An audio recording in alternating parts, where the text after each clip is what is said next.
Today, I'm just going to talk about the critical influences impacting positive youth development through a queer lens. And so again, we are a nonprofit with a mission to uplift, empower, and connect LGBTQ+ youth around the globe, and we do that in three primary ways. First of all, can everyone see this okay, for the most part? Okay. I'll share it with you, Jay, if you would like to share it with anyone who would like to see this after the fact. Through media and storytelling. So in 2010, we were born out of the ice bucket challenge of our day.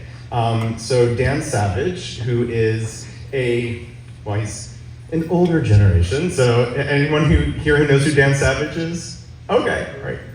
All right, I'm in your demographic. So Dan is an author. He is a political commentator. If anyone watches Bill Maher, he's often a guest on that show. But he founded our organization in 2010 at a time where there was a slate of highly publicized deaths from suicide, particularly in the queer community. And he felt that if he had 5 minutes alone with any of these kids who had made the decision to take their own lives, that he could have made a difference and got them through to the next day. And so he knew that he wasn't going to be able to get this message to young people through schools. And he certainly wasn't going to get in through any of the avenues that would be traditional in terms of engaging with young people. So he decided, well, maybe we should just do it on social media, right? And so he and his then partner, Terry Miller, shared their story on social media and asked others to do the same. And he talked about the things that he had to overcome when he was in school, the bullying, and he grew up in a very religious family that was not accepting of his queerness. But he also talked about how he got through that process and went on to become a healthy, functioning adult. And he asked other people to share their stories as well. And it went viral. And so in a matter of days, there were people from around the world sharing their stories about how they had that shared experience. They had those obstacles that they were encountering as a queer person in their coming out process, but how they ultimately went on to get through that and to be healthy adults. So we still focus on storytelling. That is our core program. But for all the young people in the room, you know that social media has a shelf life. And so, we are still collecting stories, but now we are proactively telling stories, producing stories ourselves. Stories that aren't represented in the original storytelling campaign. So education, we make sure that these stories are getting into classrooms as well. Through our education program, we are developing curriculum for educators who are interested in integrating more inclusive curriculum to their lesson planning. We also have a grant-making opportunity that I'll talk a little bit more about later. It's called 50 States, 50 Grants, and we offer schools in every single state across the country and Canada now, grants of up to $10,000 to support projects that create more inclusive environments for their LGBTQ+ students. And we have this really fabulous youth ambassador program. We're also recruiting for the next academic cohort for the 2023-24 academic year. And these are a slate of artists, activists, really cool kids that are interested in giving back to their community. They are fully self-actualized. I would like to think they're representative of all young people, but I kind of think they're anomalies. We have one alumni in particular who was serving on the school board of his local community when he was an ambassador for It Gets Better. But I'll tell you more about that later. All of these are available online if you'd like more information, but I'll make sure that everyone here who has the opportunity to participate in that can. And then global. We are working with like-minded organizations outside of the US, organizations that are like-minded, that are doing exactly what we're doing everything they can to uplift, empower, and connect LGBTQ+ young people in their local communities. And so we have about 50% of our affiliates are in Latin America, and then the other half are peppered throughout Europe and as far as India.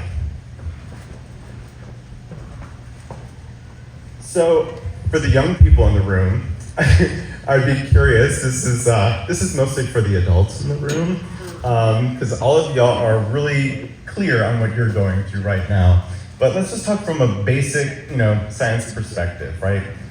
Young people, We primarily work with young people ages 13 to 18.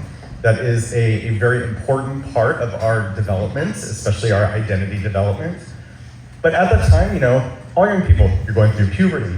You're starting to discover the world. You're concerned with philosophy, politics, and social issues. But you're also kind of holding yourself up against your peers and just trying to fit in and figure out how things are working.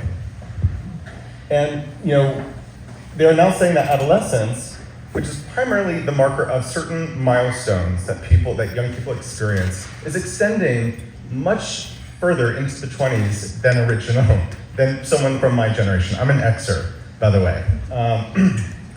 And this is because young people are not taking advantage of the opportunities that earlier generations experienced earlier, like getting a job, or getting their driver's license, or dating without their parents. So there's a lot of these things are happening later and later in life. It's pushing adolescence up until 24, and some might even say 28 years of age. But queer kids have a very different experience. They get to do all of that stuff, the good and the bad and the ugly of coming into your own, but they have to do it with higher likelihood of being harassed, verbally, physically, which contributes to higher rates of depression and mental illness. And a lot of kids are experiencing familial rejection, which causes them to leave home and find themselves in situations where they can't support themselves, in communities without safety net services. And this is last statistic right here, 1.8 million LGBTQ plus people ages 13 to 24 seriously contemplate suicide every year.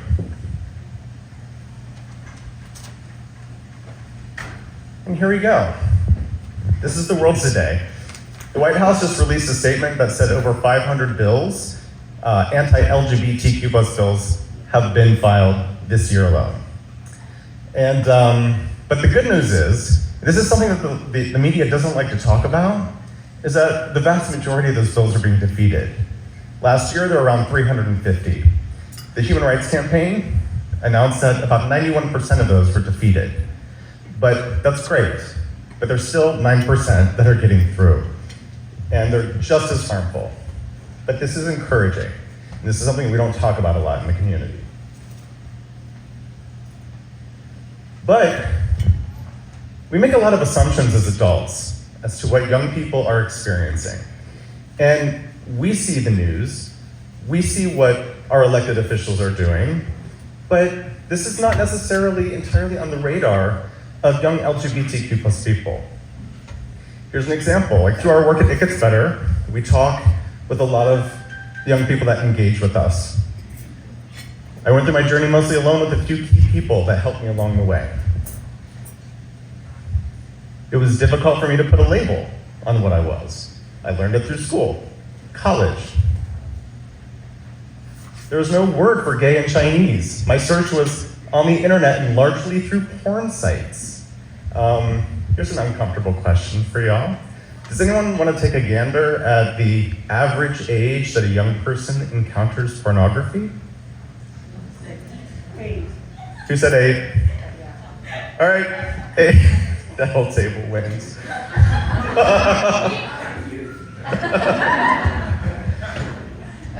It's not a great statistic, but I think what it illustrates is that there's a division between what adults think young people understand and what young people are experiencing in reality. And we forget as adults what it's like to be a kid, and how curious we are about everything, and how determined we are to learn as much about our world as possible. And if we have to do that in secret, like when the parents leave and you're home and you're like me, rifling through your parents' dresser drawers trying to figure out what's going on, just remember that. Do any parents in here? Your kids know more about you than you probably do.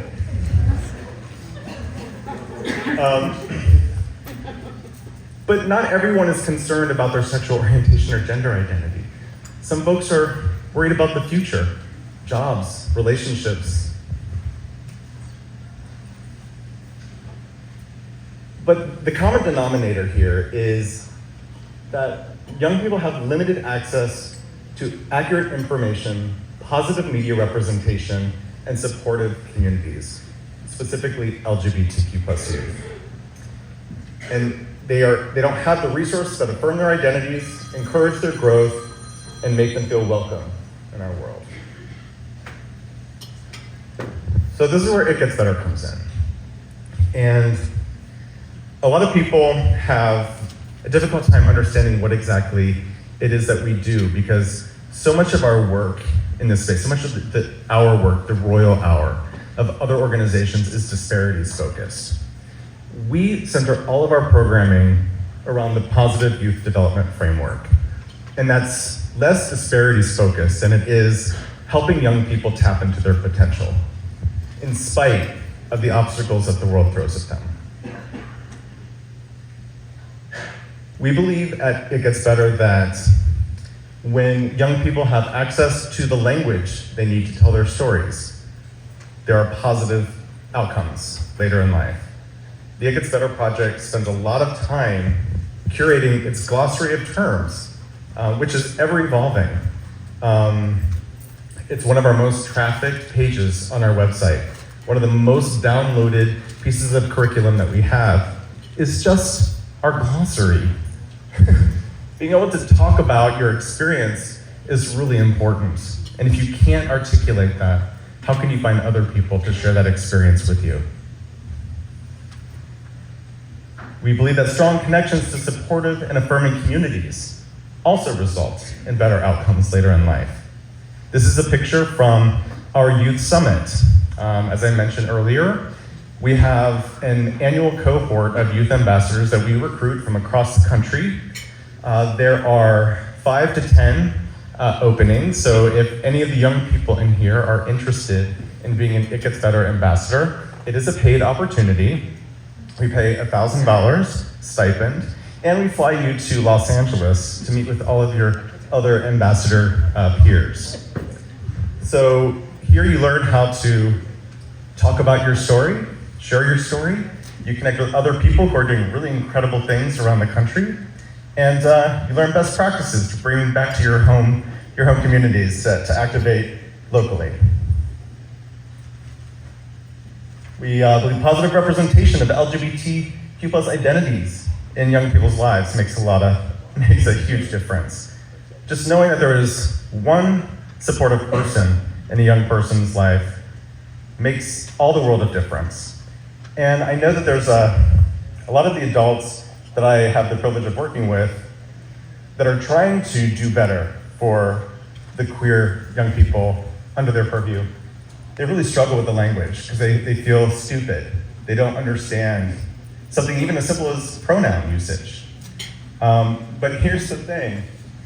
Young people, they're not gonna judge you unless they feel that you're not sincere.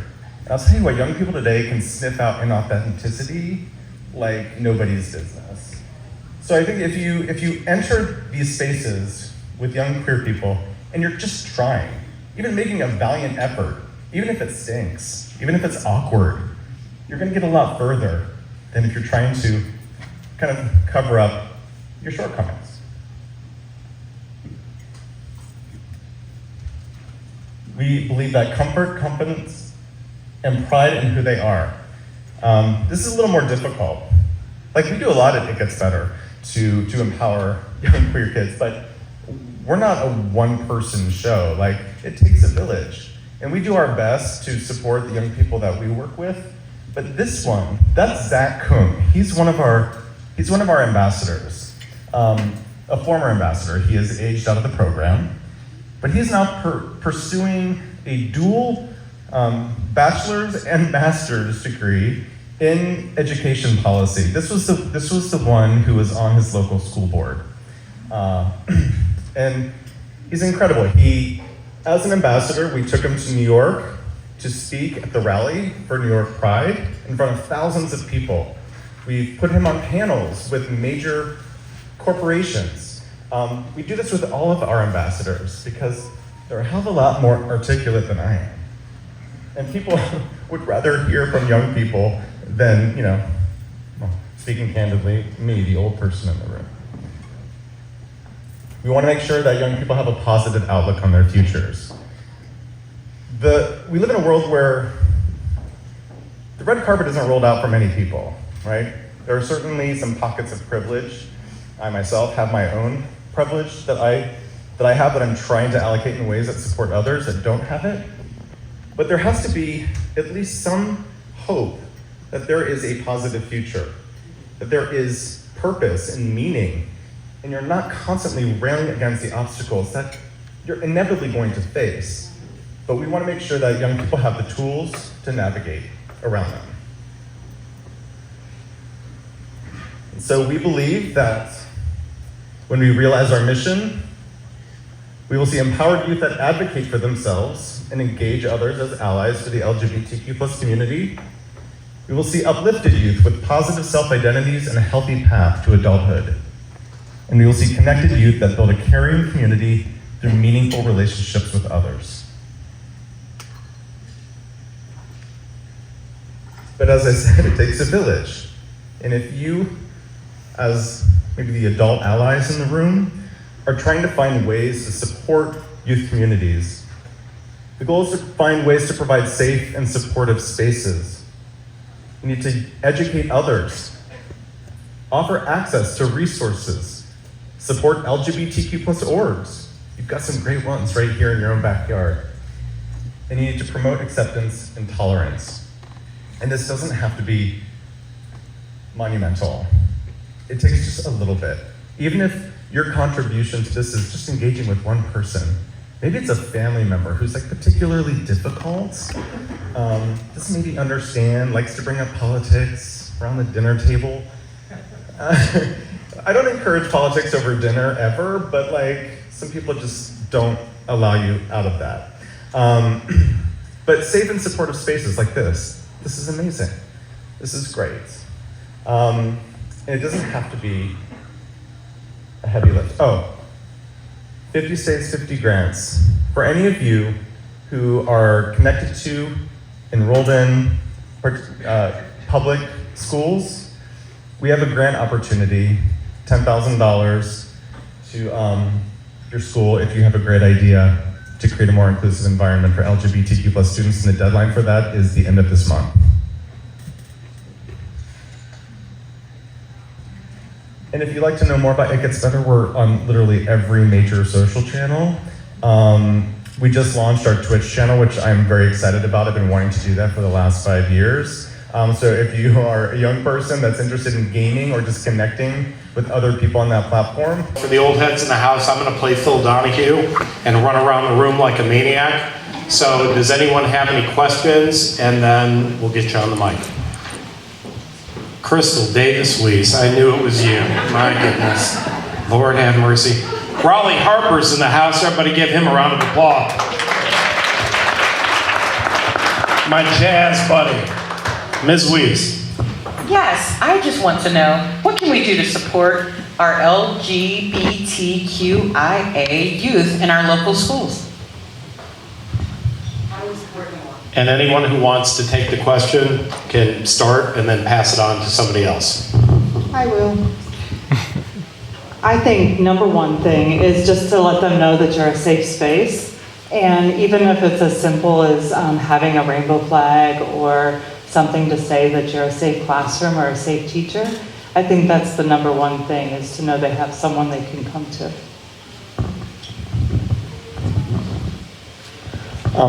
I would also, you got an answer? I'm so sorry. Let me answer this really quick and then I'll come back to you. Has anyone here heard of a Genders and Sexualities Alliance? It's a GSA in short form, but those are special clubs. There are organizations like Listen that can kind of give you a structure on what those look like.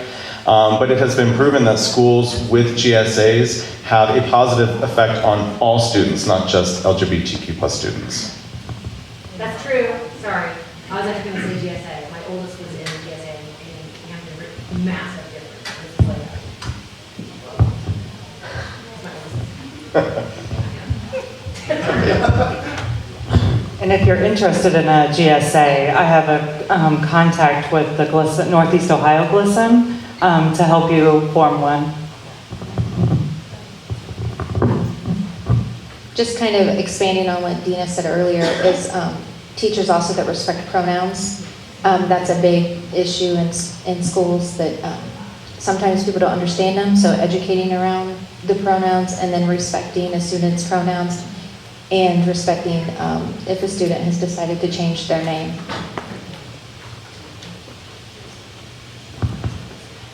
Okay, we have a question down here. I have a question, but with the whole like gender and everything, some of my teachers actually do call me Ash and go by my pronouns, which makes me comfortable. Over here.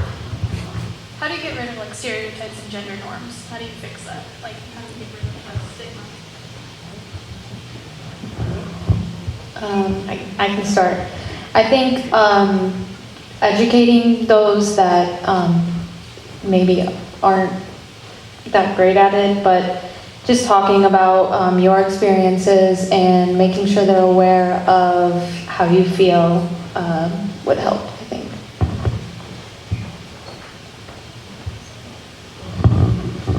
I would encourage, if you look on the back of your program, on September 22nd, we're having a conference, Love on a Mission. It's called a Safe Conversation conference, where there'll be breakout sessions with GLSEN, Out Support, which is a trans, they'll be doing a Trans 101. Also, PFLAG will be there, and mental health and wellness. And we have a speaker coming, a keynote speaker, along with the panel that day as well. So I would encourage any teachers, administrators, or anyone needing education, just to pass it along.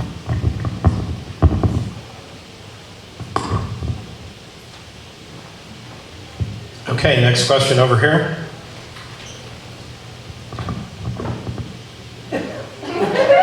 Okay, Sarge, come on. You're putting us on the spot. So our question is, what is your advice in dealing with teachers that have unconscious biases?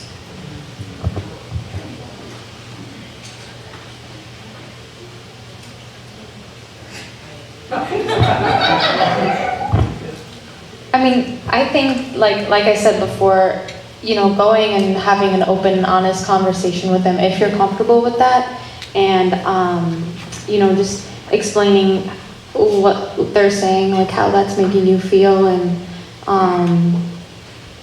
just educating them on what they can do better. Or if you're not comfortable with that, going to someone that you trust, that could, maybe someone else in the faculty, that could talk to that teacher on your behalf. And if you don't trust anyone in the faculty, maybe going just to an outside source, and having them talk to the teacher for you. We all have unconscious bias. I don't think this is necessarily something that only certain people have, but that's how we navigate our world, right? And sometimes I don't think it's fair that young people have to be the adults in the room, right? And I think when it's something like a blatant bias that's being expressed, I think this is a training thing, right? And they're unconscious, meaning they don't know about it, and so they need training. And I think this is an opportunity for entire school systems to go through training on bias, because we all bring it to the table. It's just some of us are more aware of it than others. Next question, Victoria. What kind of barriers do you have at school and work?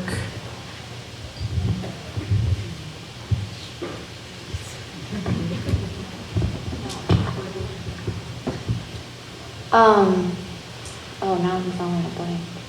So I guess I went to college at Ashland University, and it's a very Republican school, and I think it's conservative, sorry. It's my mom, she's allowed to correct me. Just I think coming out to friends that I made there was really hard, because I had no idea what they would think about it. And I remember I was at some sort of American Medical Association meeting or something, and someone had asked me if I had a boyfriend, and you know, my face got beet red, probably like it is now since you corrected me. But and I was like, no, but I have a girlfriend. And like one of my really good friends was standing next to me, and she was like, what? And she was like, you never told me that. And I was like, yeah, well, I didn't know what you would think about it. And so yeah, I think that was my biggest thing, is just kind of being comfortable with myself and being able to, you know, if she didn't accept me for who I am, then I wouldn't want her to be my friend. So yeah, that's what I have. Other thoughts? Brian, hold on, I'm coming down.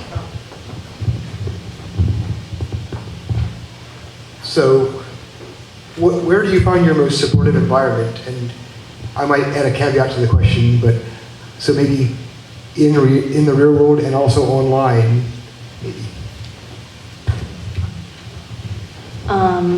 My most supportive environment would be my family. You know, they accepted me from day one, and you know, not all of them, but my closest family and the ones that, you know, I truly go to for advice and love. Yeah, that would be my family. Some of my family aren't real supportive, but I have created a chosen family that is by far more than I can imagine. So I think if you have family that don't support you, creating that chosen family and deep friendships that you hold very dear. I agree with Dina in that a lot of times your chosen family is your safe space that you don't have a lot of times. I go to a support group in Columbus. It's a coming out support group, and I go there pretty regularly for the past probably 10 years. At that time, it was my support when I was doing my coming out and trying to seek out what areas I could connect with to feel safe. And as a result, that was very beneficial to me because I was able to form circles of friends who did support me and I supported them. And even though I love my family, I was okay if they were still struggling with my situation, because I knew that just like I was going through my coming out process, they were going through their coming out process with me because it was something new to them that they were struggling with as well. Today my family has all accepted me. Some of it has taken some time, but it's been very helpful to me. And now I'm still going to the support group meetings down there to help other young people and adults to contribute what I can to them that are struggling with their coming out process. So yeah, a lot of times it is finding those areas that are safe spaces for you, and sometimes that's not easy to find. But when you do, it starts giving you validity to your own being for who you are and that you are okay. And you have others that are going through the same struggles. That's one of the things that I struggle with, I think, most to begin with, is I was kind of like what was mentioned. I was going through, like Jay, I think, had mentioned, that I felt totally alone when I couldn't tell anybody because it was my deep, dark secret. But when I got a chance to finally come out to a support group for the first time, it was just so unbelievably, like the weight of the world had been lifted off of my shoulders. So that was the thing I think that was so beneficial, is that now I was able to find some groups in some areas where I was able to find support. So I have those alternate families now that are able to be that kind of support, not only for me, but I can be for them as well. Yeah, I would echo what Tim and Dina both said. You know, it's really about finding those safe spaces. That's why, you know, you kids are blessed to have Love on a Mission. What an amazing organization to have. I wish I had it when I was in high school. But it's really, finding those safe people to be around, safe spaces. You know, it's not your biological family. You can surely find it in others. I want to ask a follow-up question to that. From a mental health perspective, to what extent did COVID hinder the coming out process and perhaps foster suicidal ideation? Well, I don't have statistics about what COVID Not has. statistically. I will say that the internet and social media in particular is a big part of an LGBTQ plus person's coming out process. And so the beauty of these online groups and spaces is that you can try on different identities with a degree of anonymity that you don't have in the real world. So, I do have a statistic that 75% of LGBTQ plus people come out online before they do so in real life. So from a coming out perspective, it's very different. In terms of COVID and its impact on everyone's mental health and the symptoms of what that means, I don't have a specific number, but maybe. Well, I can't speak specifically to coming out. I can say in Richland County, last year, we had the highest rate of suicide since I worked at the Mental Health Board, and that's been 15 years. And we do know that COVID has impacted people in so many ways, economically, emotionally, physically, because of long COVID, that the struggle is real for many people, including the LGBTQ plus population. So that's the perfect segue to hear from Raleigh Harper, who's running for law director. Thanks, Jay. The similarities between what you have to go through and what I had to go through are striking. My brother and I grew up in the north end of Mansfield, and we were all redlined there. It was a big black community, and everybody had gardens and fruit trees, and you could eat anywhere in the neighborhood, and we all knew each other. We ended up getting moved out of there, ripped out of there, having to go over to the gifted and talented program in an all-white school. I walked through the door with no inkling about what I was walking into, because we were hated just because we were black. It didn't make any sense at all to me. But as little kids, at least at the age that I was, we started making friends. I got invited to go down to North Lake Park Pool to go swimming. And I'd never been down there. I saw that big sliding board from the baseball field where we had Little League practice, which was cool. And I never got the opportunity or even thought about going swimming there. You get down there and come to find out that, basically it was you weren't allowed to do that. I had my quarter, went home. Mom, I'm gonna go swimming with these guys down in North Lake Park Pool. She goes, okay. She gave me a quarter, rolled up my trunks and my towel and said, have fun, boy. Went down there, we all trooped down to North Lake Park to go swimming in the pool. Came my turn to get up there, and everybody starts laughing. I didn't know that they were laughing at me. It didn't make any sense to me. I stuck my quarter up there, and the guy looked at me and said, no niggers allowed. I didn't even know what the word meant back then. I had no idea what that meant. But what I did know was that everybody was looking and laughing.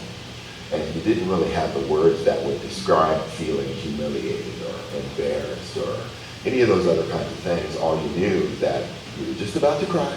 So you wanted to drive your quarter back and run and start walking, heading home. And then you get overwhelmed with emotion and you start crying and you run home as fast and as hard as you can. You wait outside for a few minutes so that it doesn't look like you were crying. Then you go inside, go upstairs, go to bed.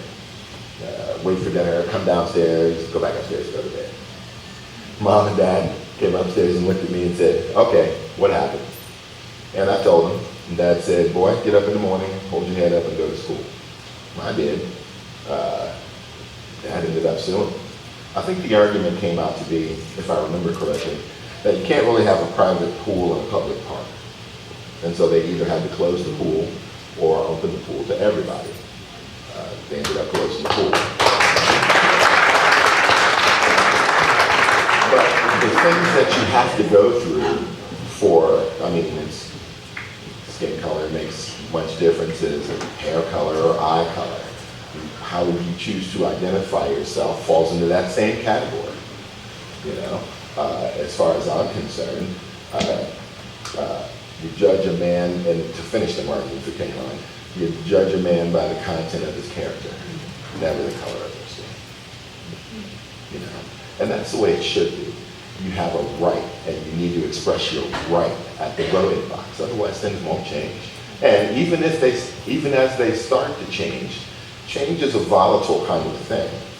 It's going to take some time. It may take a generation or two before everything settles down and people might have grown up, because we don't have any choice over the environment that we grow up in. But whatever that environment is, that's going to be your sense of normal. And all of a sudden, you know, you're going to have to grow feel good about yourself inside and not worry about what anybody says. It's best to be proactive instead of reactive. They get you reacting, and then they got you. Walk tall, can't help but do that. Be yourself, and nobody can help but do that. And you know, we truly become the sum total, I believe, of our life experiences, the choices we make based on those experiences, and the lessons we learn based on those choices. That truly becomes who you are. And when you do, nothing can hurt you without your permission. And I just choose not to ever give it. Where did he go? Oh, he's back there. I just wanted to do a follow-up on your commentation. Actually, my father, Art Dennis, was the owner of the North Lake Swim Club. And I knew my dad, and he would profess to not be prejudiced, but there were times when I saw little streaks of that in him. And that's kind of what I had to deal with myself, in that I didn't feel like I could ever come out to my dad for the same reason, because he, again, his feelings kind of paralleled with blacks like it would toward gays. So it's kind of like following the same line of thought that you were talking about. And there's been, at that time, this is just kind of a follow-up, in that at that time there were several lawsuits were brought against them because of situations like you talked about. And Dad told me that his lawyers, they had a workaround, and what they did was anybody, and this is just the policy that he put in place, anybody was allowed to swim there as long as you had 2 references from people who already swam there. So that was his sneaky little workaround to be able to legally be able to do what he did. I did not agree with it. He's my dad, so you know he did what he was going to do. On the positive side, I'll say at least at the Coliseum roller skating rink, which is right up the hill from there, he owned that, and he did have for many years. Every Monday night was Black Night. Yeah, and so he made sure he accommodated, you know, all of the blacks to give them their own special skate night there. So I think that was, and that kind of had some good and bad at times also.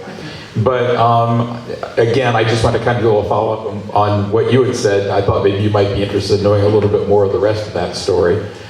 But yeah, that's kind of my dad. He grew up old school and did struggle a little bit with and I think sometimes his attitude was, you know, he felt like he was okay with blacks as long as they treated him well.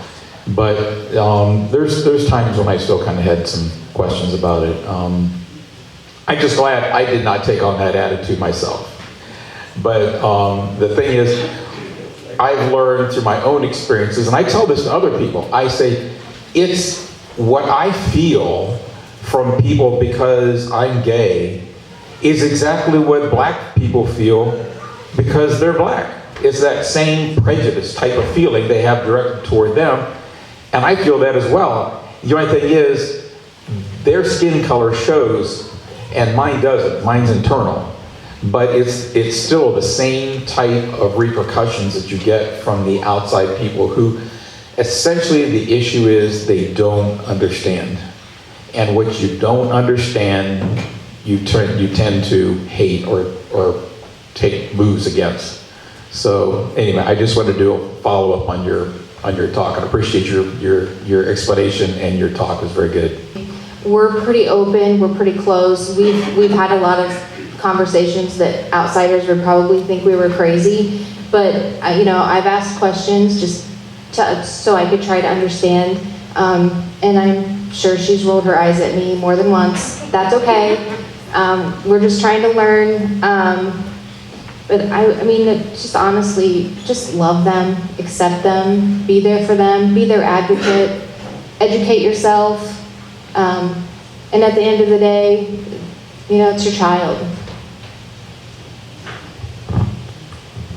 I have a couple things on this one. Well, really? Probably more than a couple.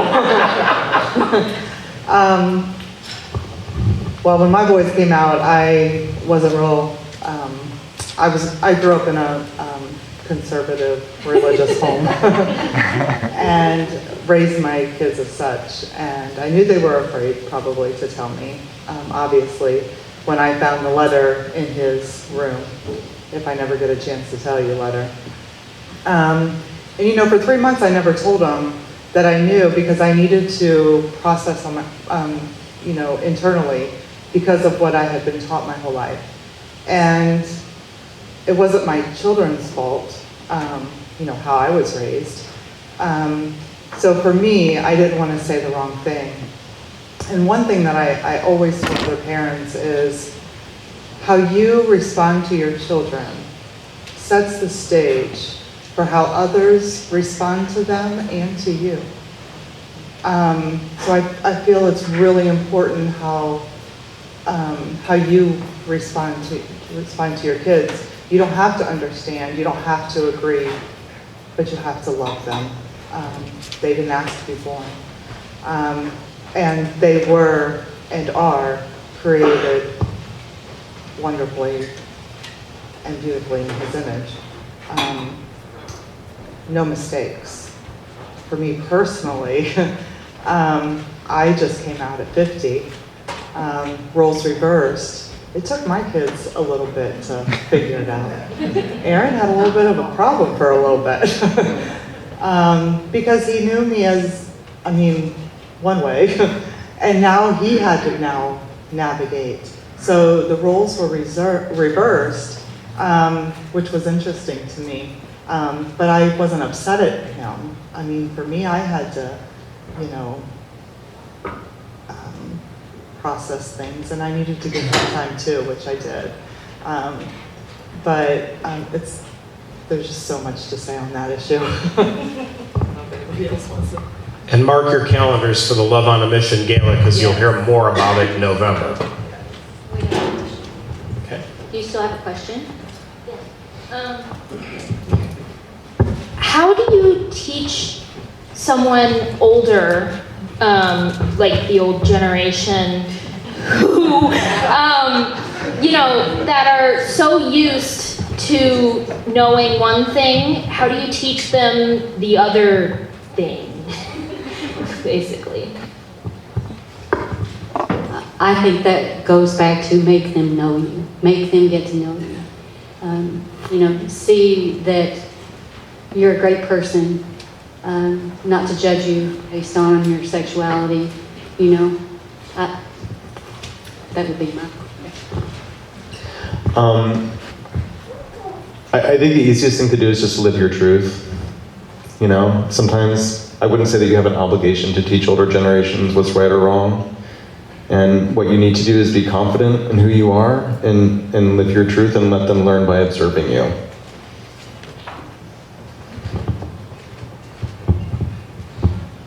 I think possibly another way there are some organizations such as PFLAG that you could introduce your parents to, and if they would be willing to go. I think that would give them a chance to speak with other of their peers that are going through the same situations. And sometimes when parents, will not listen to their kids because the kids don't know anything, they will listen to their peers because they have gone through and they're kind of experiencing the same things themselves.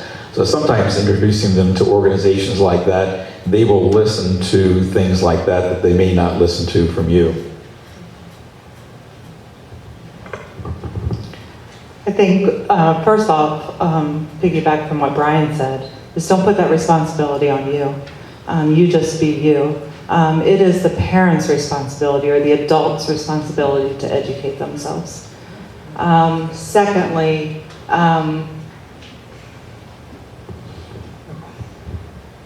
some parents don't ever, unfortunately, and that's when you need your chosen family.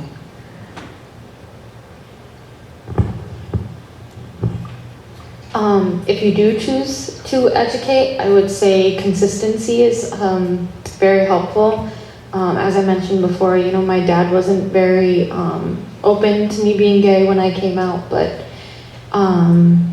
after, a while of not speaking, he and I reconnected, and I think he saw that it wasn't going to change, and me just being consistent in who I am, I think that really helped him. Sherry, Crystal's got a comment in the back, and then we're going to go to a question over here.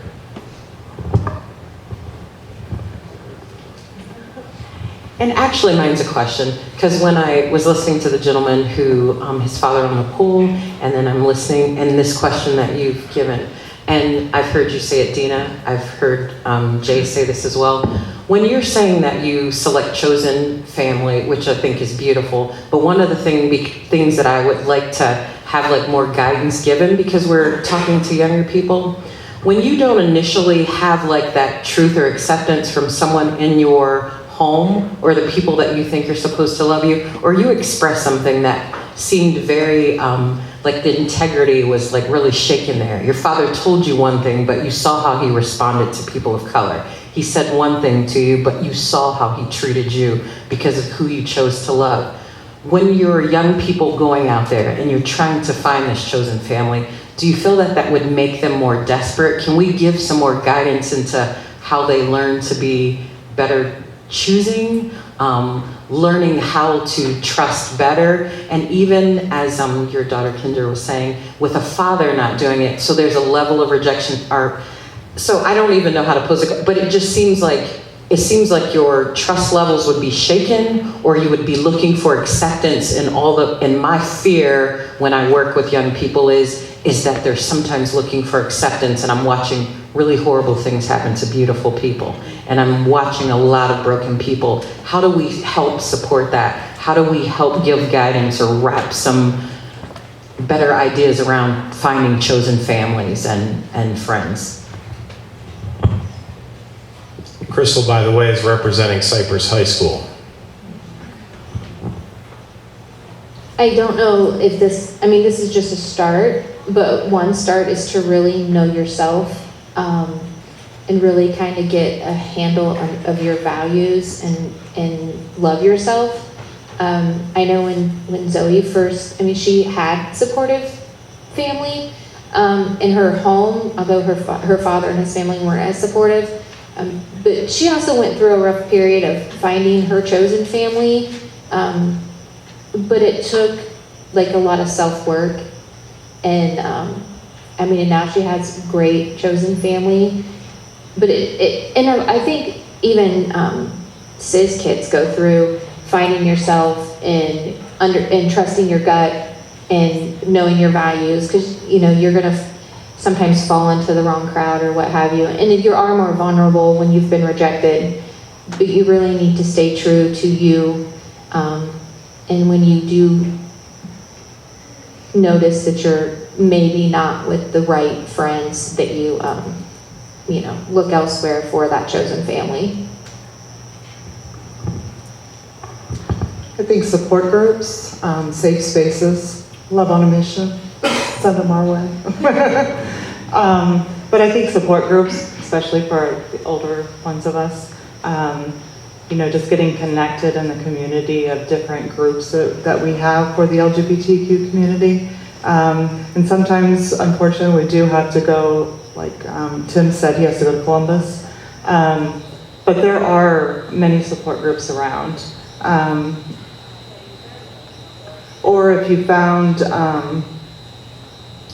somebody maybe that was same age or a little bit older, just to try to connect with them, maybe have coffee or, and I'm more speaking to an older person, but for kids, I would say support or love on a mission.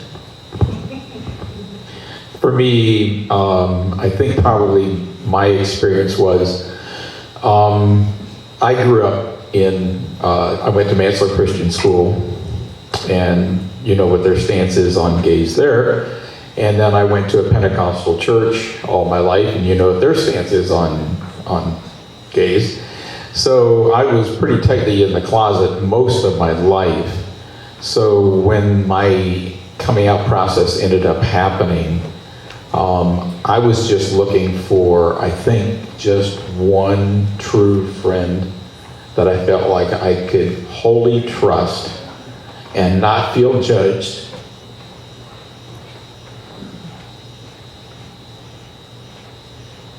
And could love me for who I am, which at that point I couldn't get from my parents. And if you're growing up, you need that from somebody. You need somebody to put their arms around you and tell you that you're okay. And you need that. Every one of us needs that. Whether you're gay or straight or what you are, you need somebody to put their arms around you and tell you that you are okay. And when I finally came to that type of a situation to where I had one or two friends that were accepting of me, and I felt very relaxed and comfortable and I could be myself with, what ended up happening was they had friends that were also accepting. So little by little, my circle of friends just started to grow because these friends had friends, and those friends had friends.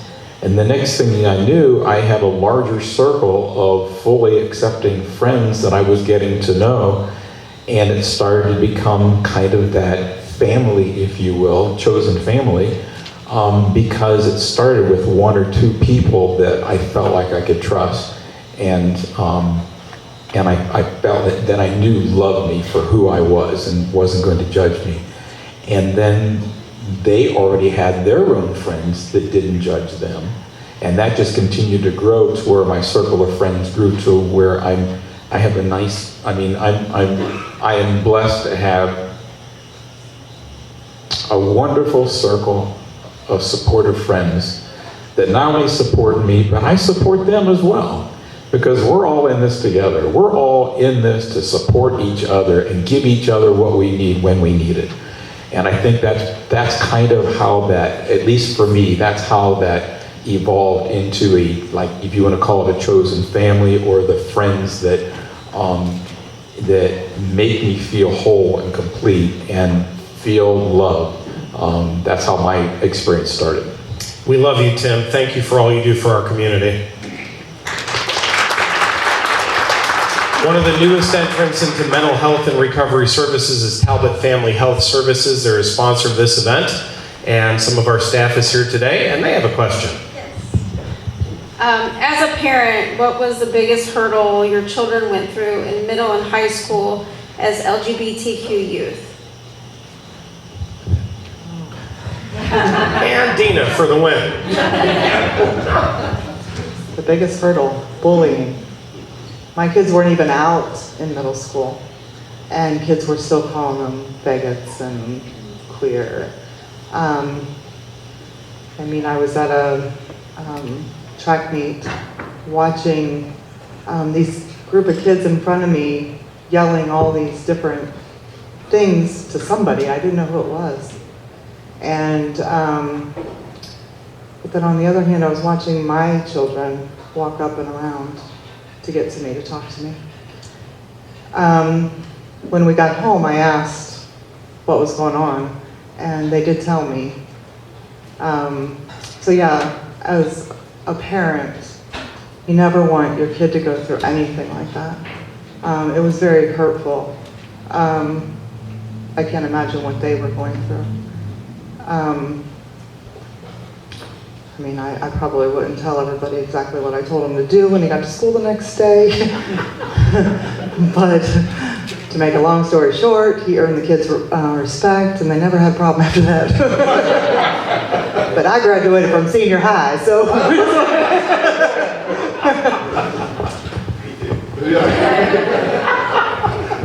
Gotta do what you gotta do. If mom went to fight the battle, it probably wouldn't have been good.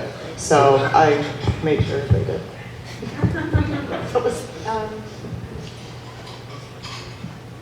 I would say, and I don't know that Zoe really was bullied so much from her peers, but she had, kind of issues with some of the teachers.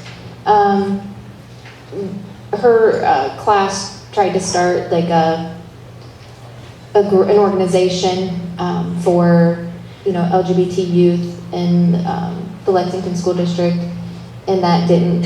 I mean, they met a couple times, but it didn't really go over at all. It was really just kind of not an accepted thing. So it was a little bit of a hurdle, but really, I guess I would say focus on the things that are, triumphant that you get to watch your youth go through.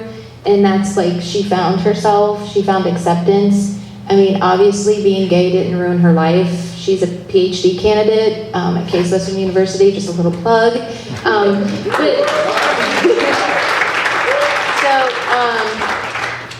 And that's what's important for kids to remember, it's not the end. You're gonna have a beautiful life. Hang in there. You'll find your people, and you'll get there. Sherry, you got a question in the back from Brian by the TV?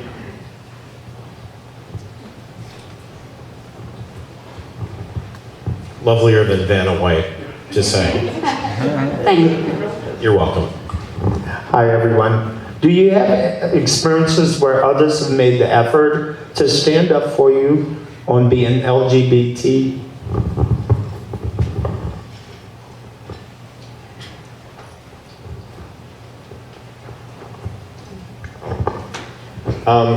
I have like a random story that really isn't attached to my experience when I was young, but this actually happened last year. And I don't have the most productive relationship with one member of my family in particular. And we had had a couple drinks, it was around the holidays, and lips were wagging. And someone actually, this person made a disparaging comment about me being gay. And like literally from the other side of the house, like dog ears. I don't know how she heard it, but my sister was there and immediately came to my rescue. And so that was really the one time I thought that was someone who really stood up for me. I was like, damn, I wish I had someone like you in high school. When I was, worried about being slammed into the lockers by like the football team. But that's my one recent experience. I love my sister.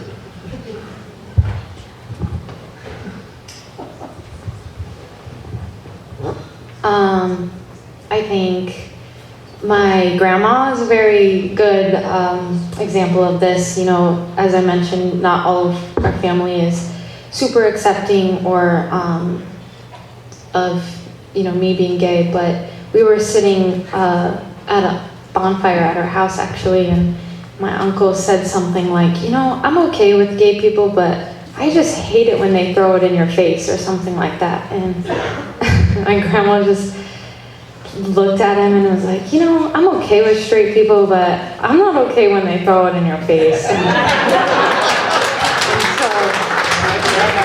Yeah, she's great, but, and then I would say my stepdad is also a very good example of this. He really stands up for me with whether it be even him at work, he has told me a couple stories about people saying stuff, and then with family as well. I'm not super confrontational, so having those people are great. I spent the last 5 years working in a very intolerant workplace in this community, and my job came to an end at the end of 22 because of my lifestyle. One person in this room stood up for me, and I'm going to publicly thank him today. And he said, Jay, I want you to hold your head up high. I want you to be you, and I want you to continue to do what you do regardless of what anyone else says. And I will support you if no one else does. That man is Dan Lew.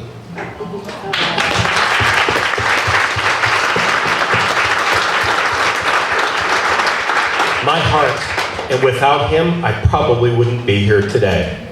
TB, you got a question? Well, it's kind of been answered. My question is, what do people need to know about raising LGBTQ kids?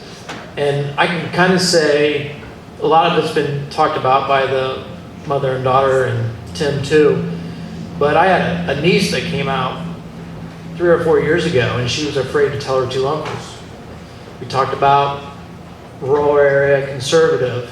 She was scared to death to tell us. And it's like, honey, we don't care.